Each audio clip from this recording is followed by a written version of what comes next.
It was a wedding like anybody else's, you know.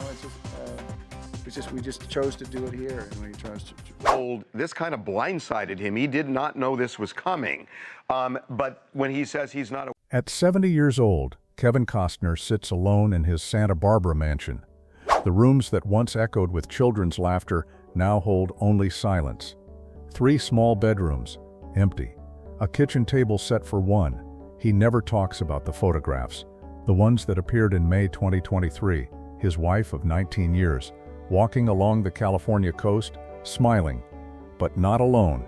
Beside her was a man Kevin had once called friend, Josh Connor, someone he'd trusted, welcomed into his home, shared meals with. The tabloids ran the photos for weeks. Kevin saw them, everyone saw them, but what broke him wasn't the images themselves, it was the echo, because he'd been here before. The divorce papers, the public humiliation, the children caught in between. 30 years earlier, his first marriage had ended the same way. Different woman, same ending, and now at 70, he was starting over again.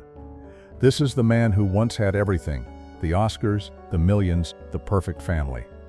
But in 2023, his world shattered in ways that money and fame could never fix. What happened in those final months would destroy everything he'd spent 2 decades building. And the truth? It's more heartbreaking than anyone imagined. Kevin Costner's story is one of the hidden truths we explore here at RetroWaves, the real stories behind Hollywood's legends. Subscribe to discover more stories like this. Now, to understand how everything fell apart, we have to go back to where it all began. September 25, 2004, Aspen, Colorado. White tents glow under mountain sun, horses graze beyond the altar. Kevin Costner, 49 years old, stands beneath a canopy of light. His eyes are wet.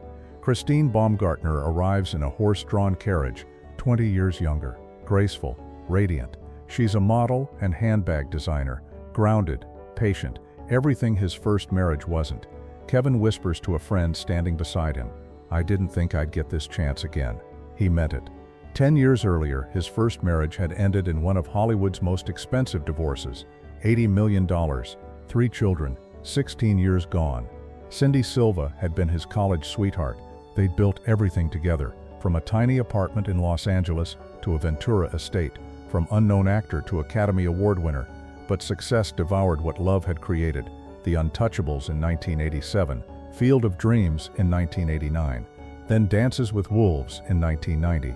7 Oscars, $424 million at the box office. Kevin became Hollywood royalty. The quiet boy from Linwood, California, whose father dug ditches, was now dining with presidents.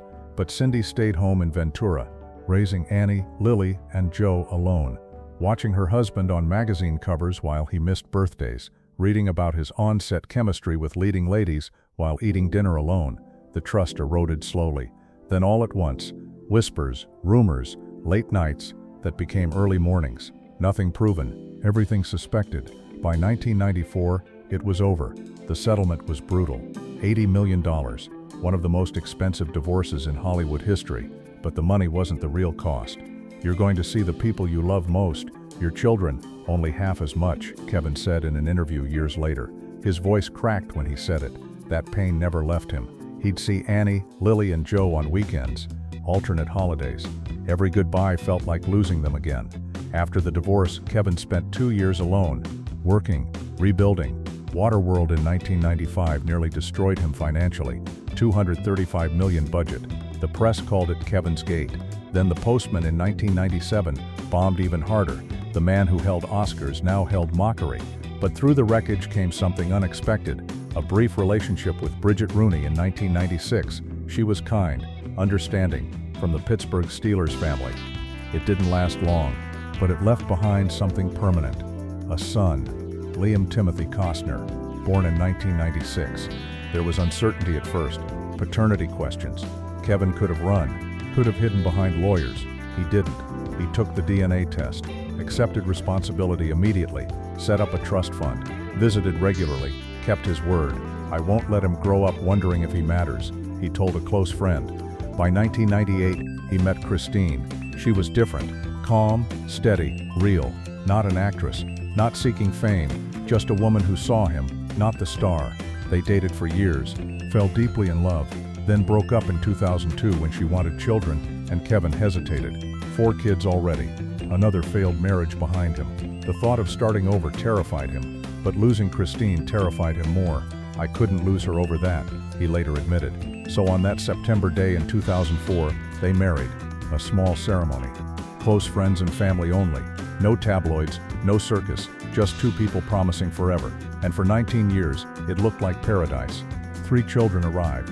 Caden Wyatt in 2007, Hayes Logan in 2009, Grace Avery in 2010. Kevin built snow forts with them in Colorado winters, chased them barefoot on Santa Barbara beaches, taught Caden to ride horses at the Dunbar Ranch, helped Hayes with homework at the kitchen table, danced with Grace in the living room to songs from The Bodyguard, barbecues by the lake, movie nights with popcorn and sleeping bags, bedtime stories told by the same voice that once commanded Hollywood sound stages. This is what I was running toward all along, he said in a 2015 interview. He looked at Christine when he said it. She smiled, believed him. For the first time in decades, Kevin Costner felt complete. 7 children across 3 relationships. Annie, Lily, and Joe from Cindy. Liam from Bridget. Caden, Hayes, and Grace from Christine. But now, finally, 1 family, 1 home. He took fewer roles, spent more time behind the camera, started building Horizon, his passion project since 1988. A 4-part Western epic about America's expansion, a legacy for his children to inherit, something that would outlive him. Friends said he seemed at peace. The restless energy that had driven him for 50 years had finally quieted. He was building something that couldn't be taken away. A marriage based on presence, not absence. A home based on love, not obligation. Or so he thought. But beneath the surface, something was already shifting. Christine started staying home more. Kevin started traveling more. The dinners together became less frequent. The conversations shorter. The touches fewer. It was subtle, easy to miss, until it wasn't. Kevin Costner receives a script. Taylor Sheridan's Yellowstone, a neo-western about a Montana ranching family fighting to protect their land. The role is John Dutton, a weary patriarch, a man carrying the weight of legacy on his shoulders. A father trying to hold his family together while the world tries to tear them apart. Kevin reads it and sees himself. I don't play heroes, he tells Sheridan. I play men who try. The show premieres in June 2018. It becomes a phenomenon, not just a hit, a cultural moment. By season 3, 16 million people are watching. By season 5, Kevin is earning $1.3 million per episode. It's the biggest success of his career since Dances with Wolves, the show that makes Westerns relevant again. But success comes with a price. Filming takes him to Montana for months at a time. 4 months, 5 months, sometimes 6. Long days on set, brutal weather, endless hours. Christine is back in Santa Barbara, alone again. Raising Caden, Hayes, and Grace while their father builds someone else's ranch on television. At first she understands. This is his job, his art. She watches every episode, texts him after each one. You're incredible. And he is. The show proves it. But the months stretch longer. The phone calls get shorter. The texts go unanswered for hours, then days. He's always gone, she tells a friend in 2021. Her voice carries something that wasn't there before. Resignation. She's no longer angry, just tired. Tired of eating dinner alone. Tired of explaining to the kids why daddy missed another recital. Tired of being married to a ghost. Then comes Horizon, Kevin's obsession, his white whale. A 4-part Western epic he's been dreaming about since 1988. Longer than his marriage to Christine. Longer than his marriage to Cindy. This dream has outlasted everything. Studios call it too long, too quiet, too expensive. Kevin doesn't care. In 2022, he mortgages his Santa Barbara home, the home where his children sleep, invests $38 million of his own money, everything he has, everything he's built. Christine watches him pour it all into this project. Time, money, attention, everything except what she needs most. Presence. I miss the simple things, she confides to a close friend in early 2023. Coffee in the morning, breakfast together, a day with no schedule. She's not asking for red carpets or premieres. She has that. She's tired of that. She's asking for her husband, the man she married, not the icon, but Kevin is already gone. Mentally, emotionally, he's in the Utah desert filming Horizon, rewriting scenes at 3 a.m., directing through exhaustion, convinced this will be his masterpiece, the thing his children will remember him by. He doesn't see what's happening at home, or maybe he sees it and doesn't know how to stop. the work has always saved him before. Friends say the pattern was eerily familiar. Cindy Silva had said the same things 25 years earlier. The same loneliness, the same absence. History repeating itself. You can't build a marriage from hotel rooms, a colleague told Kevin in 2022. Kevin nodded, but didn't change. Because here's the truth about Kevin Costner. He's a builder, a creator, a man who works. It's in his DNA. Inherited from his father, who dug ditches until his hands bled. Work is how he survived poverty in the 1980s. How he proved everyone wrong after Waterworld. How he recovered from his first divorce. Work saved him, always had. But now at 68, work was destroying him. Christine tried. She flew to Montana during Yellowstone filming, stayed in his trailer, tried to reconnect. But he was always distracted, always exhausted.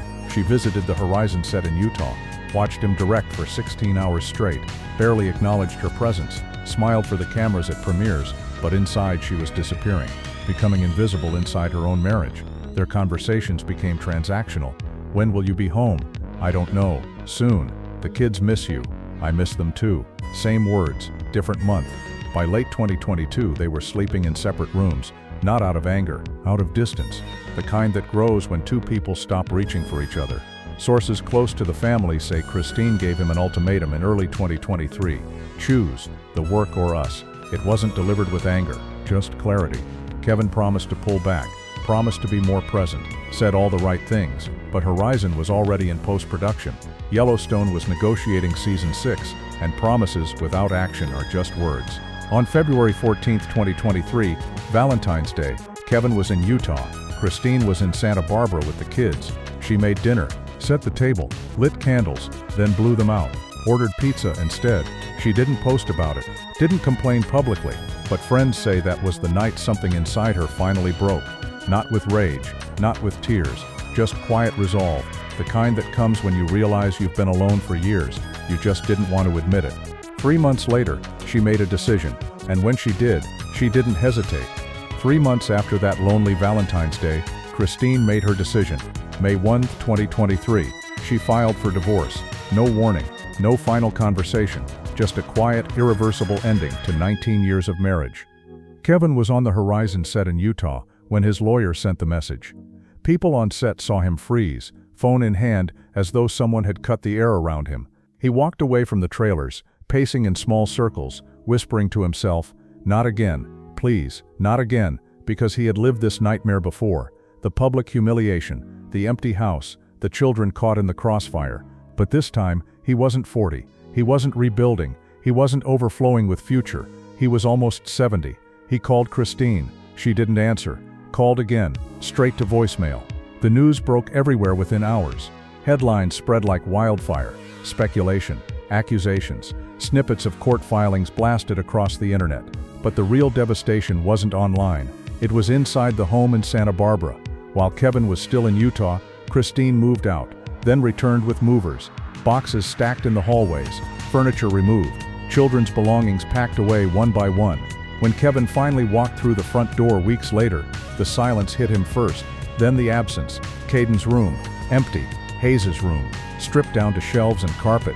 And Grace's room, the unicorn lamp gone, her drawings removed from the corkboard, leaving only pinholes. Friends say he stood in that doorway for almost an hour, motionless, a father realizing he'd lost more than a marriage. He'd lost a home filled with childhood, but the heartbreak did not stop. Christine challenged the prenup, requested nearly $248,000 a month in child support. Her lawyers claimed the children needed to maintain their lifestyle. Private jets, multiple estates, vacation homes. A judge eventually reduced it to $63,000. Still staggering, still painful. But what truly shattered Kevin wasn't the money. It was the implication that his love, his presence, his fatherhood wasn't enough on its own. And then came the photos, the ones that would haunt him. May 2023, published everywhere. Christine walking along the beach, laughing, wind in her hair. Beside her, Josh Connor, a man Kevin had once welcomed into their home, a man he trusted, a man he thought of as a friend. Christine and Josh denied anything romantic, but the world saw the images, so did Kevin, and something inside him broke again. The old wound reopened. The betrayal didn't feel new, it felt familiar, like a cruel echo from 1994, but Kevin didn't fight publicly, didn't attack her, didn't weaponize the media. He went quiet.